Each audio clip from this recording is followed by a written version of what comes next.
तर आज सकाळी पीटी नव्हती, तर त्याच्याऐवजी झुंबा होता.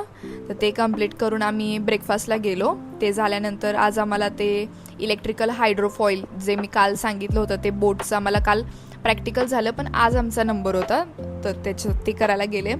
खूप मज्जा आली, खूप खूप मस्त वाटत होतं. असं वाटत होतं मी पाण्यावर उभा राहिली आहे किंवा पाण्यावर इतकी मस्त प्रॉपर फ्लोट करते वगैरे. तर स्टार्टिंगला मी उभा राहायला ट्राय केलं पण नाही झालं, म्हणून मग मी नंतर ट्राय केलं आणि तेव्हा ते प्रॉपर झालं मग माझ्याकडून. राफ्टिंग म्हणून होतं, राफ्ट म्हणतात त्या बोटला, तर ते आम्ही करायला गेलो.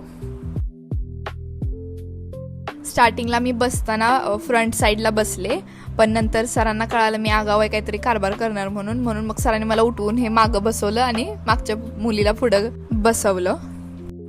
मी क्वार्टर मास्टर होते त्यामुळे लंचचं डिनरचं सगळं मलाच बघायचं होतं.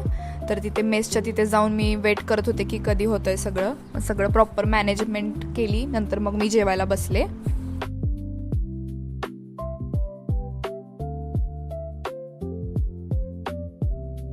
ह्या आमच्या कविता मॅम म्हणून आहेत ज्या मला ट्रेनिंग देतात, त्यांच्याबरोबर थोडंसं बोलत टी ब्रेक एन्जॉय केला.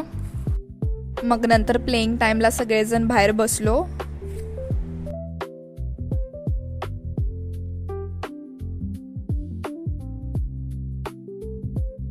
मग हे रात्रीचं पण डिनर वगैरे मॅनेजमेंट सगळं झाल्यानंतर जेवायला बसले.